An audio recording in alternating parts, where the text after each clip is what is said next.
की संख्या में उतावलेपन के साथ पहुंच गए कि हमने तो माँ का दूध पिया है, हम आएंगे, हम तिरंगा झंडा फहराएंगे, हम जवाब देंगे कश्मीर के आतंकवादियों को, भले ही केंद्र की सरकार जवाब न दे पावे। अब इतनी बड़ी संख्या जम्मू में इकट्ठी हो गई, लाखों लाख। और उस समय तो ऐसे होटल में पैकेट और रहने की व्यवस्था थोड़ा ना होती थी, तो घर घर में कार्यकर्ता रह गए, वहां पर भोजन बनने लगे सबके लिए जम्मू शहर में।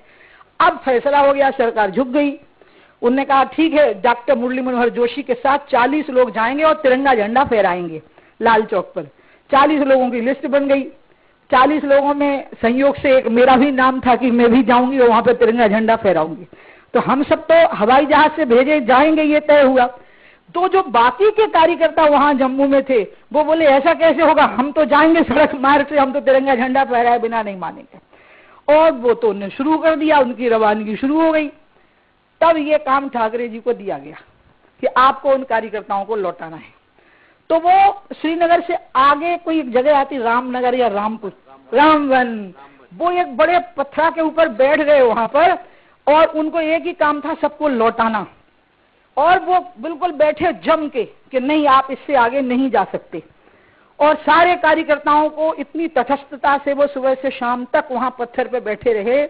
जो काम अटल जी भी वहां थे, जो काम अटल जी नहीं कर पाए, अम्मा नहीं कर पाई, अडवाणी जी नहीं कर पाए, जोशी जी नहीं कर पाए, कोई पार्टी का वरिष्ठ से वरिष्ठ नेता नहीं कर पाया, तो ठाकरे जी ने अपनी दृढ़ता से कर दिया और वो लाखों कार्यकर्ता वापस लौट आए।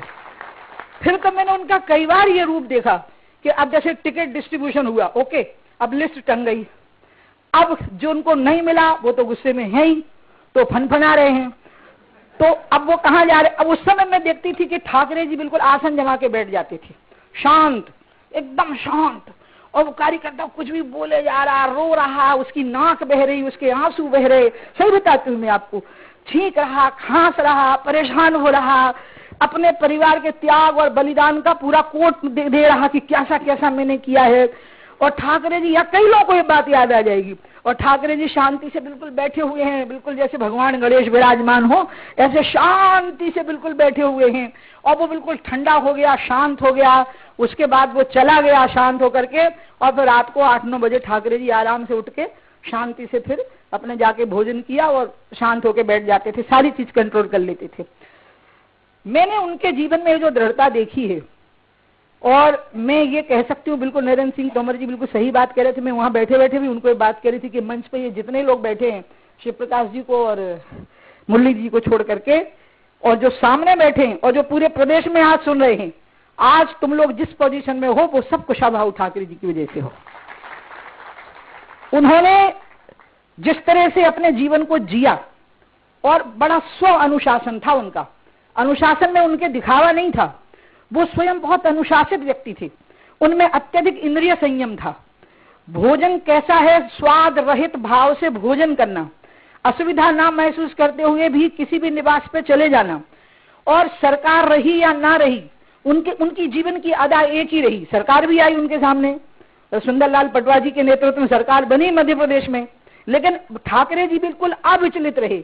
ना उनको सरकार के बिना कोई परेशानी थी और ना उनको सरकार में कोई परेशानी थी, वो बिल्कुल एक जैसे रहे। और इसलिए मध्य प्रदेश के कार्यकर्ता की जब कहीं भी परिचय होता है, तो जैसे एक किसी एक जगह का आम मशहूर हो जाता है ना, मालदा का आम, लखनऊ का दशहरी आम, सच्ची में, या इलाहाबाद के अमरूद, इसी तरह से भारतीय जनता पार्टी का मध्य प्रदेश के कार्यकर्ता की एक मिसाल मानी जाती है कि ये विनम्र होगा, संस्कारशील होगा, महिलाओं के साथ सम्मान के साथ बात करेगा, ये शांत होगा, ये बर्दाश्त कर लेगा। ये जो मेक है, और ये पीढ़ी दर पीढ़ी चलता चला जाएगा, ये भी मैं आपको बता रही हूँ। ये इसके पीछे राजमाता जी की, राजमाता विजयाराजे सिंधिया जी की, और राजमाता विजयाराजे सिंधिया जी को ले आने में भूमिका कुशाभाऊ ठाकरे जी की ही रही। मैंने उनको, जब वो आखिरी में अस्वस्थ हुए, तो हम दोनों में बिल्कुल बाप बेटी वाला अत्यधिक प्रगाढ़ आत्मीय संबंध हुआ। जब मैं उनको एम्स में देखने के लिए गई, और तब मैंने समझा कि कार्यकर्ता की विशेषता क्या होती है, चाहे वो कितना भी वरिष्ठ हो। उन्होंने मुझे कहा, देख, ये सब कहते हैं कि तुम बीमार हो गए हो, लेकिन मुझे एक बैठक में जाना है, किसी एक बैठक में, और मैं उस बैठक को संबोधित करना चाहता हूँ। तो मैंने कहा, ठाकरे जी आपको बैठक में ले जाएंगे। तो वेंकैया नायडू जी ने एक चलन चलाया हुआ था कि वो राष्ट्रीय अध्यक्ष और उनके साथ अटल जी, अडवाणी जी सब किसी एक जगह पे आते थे राज्य में, और वहां रीजनल बैठक होती थी। तो ग्वालियर में बैठक तय हुई, तो मैं तो अडवाणी जी को कहा कि मैं तो ठाकरे जी को लेके आऊंगी। तो उन्होंने कहा कि अरे नहीं, वो अस्वस्थ है। मैंने कहा नहीं, बिल्कुल नहीं है, अस्वस्थ होने भी तो वो स्वस्थ हो जाएंगे यहाँ आकर के, क्योंकि मैं नेता घोषित हो गई थी और जिद पकड़ जाने का स्वभाव था, जिद आने का मेरा। मुझे ठाकरे जी कहते भी थे कि उमा तुम में बहुत गुण है, बस जिद भर तुम अपनी छोड़ दो। क्या करूं, वो आज तक नहीं गई, आगे भी नहीं जाएगी, उसी के साथ जी हूं, उसी के साथ मर जाऊंगी। तो मैं तो जिद आ गई कि हम तो ठाकरे जी को लाएंगे। और ठाकरे जी आए, बड़े प्रेम से कंफर्टेबल होके आए, प्रभात झा जी उनको एस्कॉर्ट करके लाए, और बैठक में वो थोड़ी देर बोले, उससे वो बहुत रिलैक्स महसूस किए। फिर मैंने उनको कहा कि ठाकरे जी अब पूरे प्रदेश में परिवर्तन यात्राएं निकल रही हैं, तो एक को आप झंडी भी दिखा दो। तो बोले अच्छा दिखा दूंगा। तो ठाकरे जी फिर सीहोर में आए और उन्होंने परिवर्तन यात्रा को झंडी दिखाई, और मेरे बारे में बहुत प्यार से बोल करके गए। मैं उसको कभी भूल नहीं सकती। बस मुझे इसी का दुख रहेगा कि मेरे को उनकी अंत्येष्टि में सरकार की ओर से उनकी व्यवस्था करनी पड़ी। मैं उनको दिखा नहीं सकी कि हम उनके आदर्शों पर कैसे चले, और कितने लंबे समय तक फिर ये सरकार मध्य प्रदेश में चलती गई। उन्हीं के आदर्शों के बल पर, उन्हीं के त्याग और तपस्या के अधिष्ठान के बल पर शिवराज जी ने भी सरकार को चलाया। उसी आदर्श को मानते हुए मैंने भी तिरंगे की खातिर मुख्यमंत्री की कुर्सी छोड़ दी।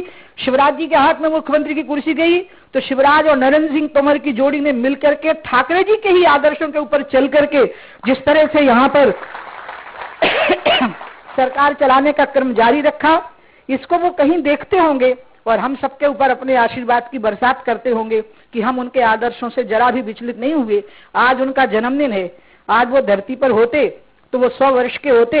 उनके लिए इससे अच्छा उपहार नहीं हो सकता है कि हमारे अंदर जो कार्यकर्ता की मूलभूत शक्ति है उसको हम ध्यान में रखें, और हमें ध्यान रखें कि राजनीति हाईवे नहीं होता है।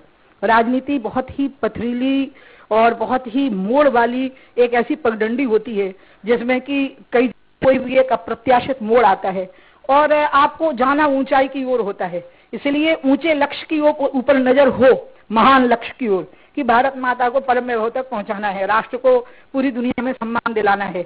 लेकिन जिस पगडंडी पे आप चल रहे हैं उसकी तात्कालिकता पर भी नजर हो, और उस तात्कालिकता में आने वाला जो व्यवधान है उसको टैकल करने की शक्ति भी आपके अंदर हो। मतलब एक ऊंचे लक्ष्य पर भी नजर हो, क्योंकि अगर लक्ष्य पर नजर रही और सामने की तात्कालिक समस्या को नहीं देखा तो लड़खड़ा के गिर जाएंगे, और अगर नीचे देखते रहे और ऊपर से नजर हट गई तो रास्ता भूल जाएंगे। इस दृष्टि से अगर कोई उदाहरण था कि महान लक्ष्य पर नजर थी और नीचे पगडंडी के ऊपर भी पूरी तरह से तात्कालिकता का समाधान करने की क्षमता थी, तो फिर कुशाभाऊ ठाकरे का जोड़ भारत की राजनीति में नहीं मिलेगा। भारतीय जनता पार्टी की बात तो आप छोड़ दीजिए, भारत की राजनीति में ऐसी मिसाल नहीं मिलेगी जो तात्कालिकता का निदान भी जानते थे और परम लक्ष्यों की ओर जिनकी दृष्टि भी रहती थी, और जिनमें सत्ता परिवर्तन की क्षमता थी, लेकिन सत्ता के प्रलोभनों से जो पूरी तरह से मुक्त थे। मैं आप सबसे आग्रह करूंगी, आज जो यहाँ पर उपस्थित है और जो यहाँ पर उपस्थित नहीं है, कि इसको मत भूलिएगा कि आप किस परंपरा के हैं,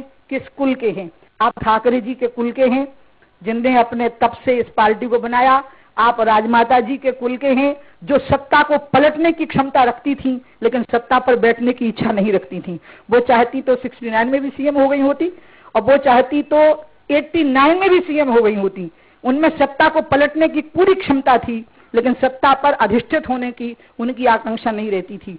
और ये जो जोड़ी थी कुशाभाऊ ठाकरे जी की और राजमाता विजयाराजे सिंधिया जी की, उसी की बदौलत आज हम सब यहाँ पर पहुंच रहे हैं और आगे भी हम बढ़ते रहेंगे। मैं उनके जन्मदिन पर उनको बहुत बहुत प्रणाम करूंगी।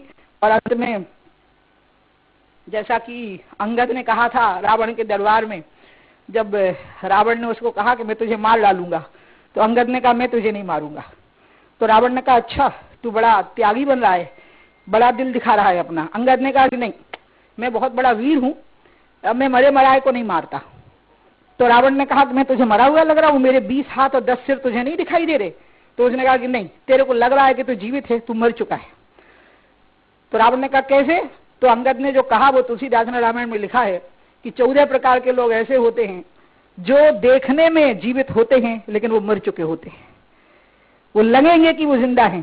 कौल काम बस कृपण में मूढ़ा, अति दरिद्र अजसी अति बूढ़ा, सदा रोग बस संतत क्रोधी, विष्णु विमुख श्रुति संत विरोधी, तनु पोषक निंदक अग खानी, जीवित शवसम 14 प्राणी। ये 14 प्राणी ऐसे होते हैं जो भले ही जिंदा हों लेकिन वो मर चुके होते हैं। तो कुछ लोग ऐसे होते हैं कि वो जिंदा होते हुए भी मर चुके होते हैं, वो जीवन का समय पूरा कर रहे होते हैं। और कुछ लोग ऐसे होते हैं कि वो अपना शरीर भले ही छोड़ करके चले गए हों लेकिन उनकी जो खुशबू होती है वो हवाओं में फिजाओं में बिखरी हुई होती है। कुशाभाऊ ठाकरे जी ऐसी ही एक सुगंध है उनके जीवन की जो हवाओं में और फिजाओं में बिखरी हुई है और यहाँ उपस्थित सभी कार्यकर्ताओं के रूप में वो जीवंत है। इसलिए कुशाभाऊ ठाकरे जी की जन्म शताब्दी पर हम अपने अंदर उनको बनाए रखेंगे और उनकी परंपरा को बनाए रखना ही उनको बनाए रखना है। इन्हीं शब्दों के साथ मैं आप सबको इस बात के लिए बहुत बहुत आभार व्यक्त करती हूँ कि आप बहुत देर से बैठे हुए हैं। मैं चिंतित भी हो रही थी और मैं कह भी रही थी क्योंकि ठाकरे जी इन बातों की बहुत फिक्र करते थे। आपको जैसा लगता है ना जैसे मुझे लग गया था उनके बारे में, लेकिन बाद में इंप्रेशन ठीक हो गया था। अरे भाई प्यास लगी होगी, देख तो लो, भूख लगी होगी। तो मुझे भी, मैं अभी शिवराज जी को, नरेंद्र सिंह जी को यही कह रही थी, बहुत देर हो गई। पहले सब लोग हवन में बैठे थे, फिर वो हनुमान चालीसा और सुंदरकांड हुआ, फिर प्रदर्शनी का उद्घाटन हुआ, अब हम लोग उनको भाषण सुना रहे हैं। तो अब जितने जल्दी हो सके समाप्त हो जाए। तो अब आदरणीय शिवराज जी का जो भी उद्बोधन होगा आप लोग के सामने वो होगा, उसको आनंद के साथ में सुनिए और अपने मन के अंदर ये मान करके चलिए कि आप सामान्य व्यक्ति नहीं है क्योंकि आप कुशाभाऊ ठाकरे की परंपरा के कार्यकर्ता हैं। इन्हीं शब्दों के साथ अपनी बात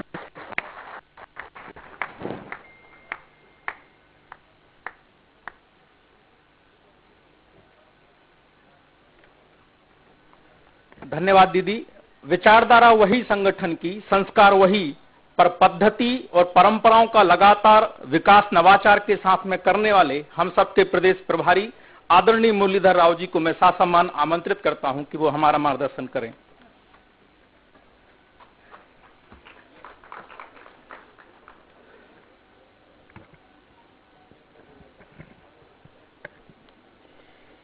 मंच पर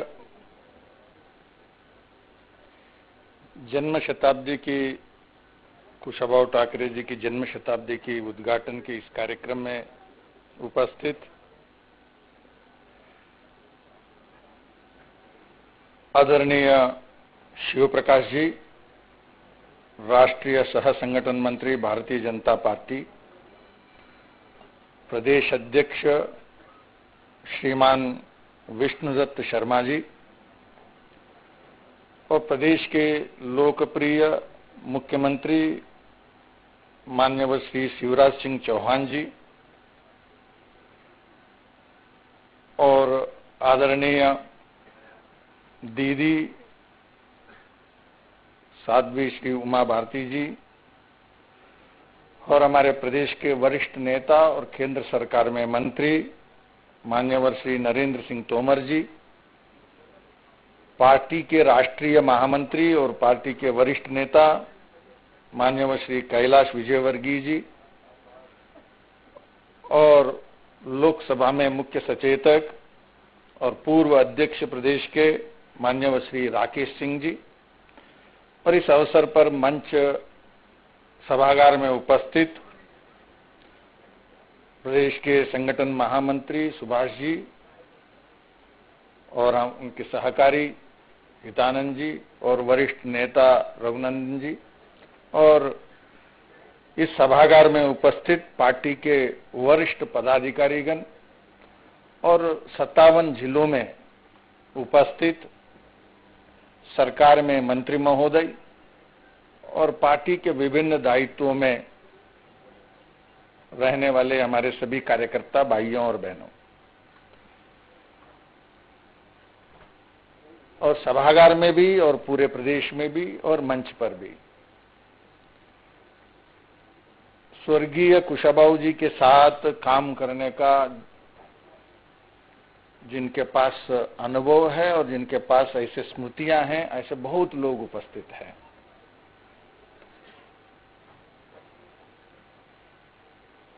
कुशाभाऊ जी जब भारतीय जनता पार्टी में कार्यरत थे तो उस समय मैं भारतीय जनता पार्टी में नहीं था, इसलिए मैं ये नहीं कह सकता हूं कि मेरे पास ऐसे कुछ स्मृतियां हैं जो मैं स्वयं भारतीय जनता पार्टी में उनके साथ काम करते हुए पाया हूं या मेरे पास है, ऐसा मैं नहीं कह सकता हूं।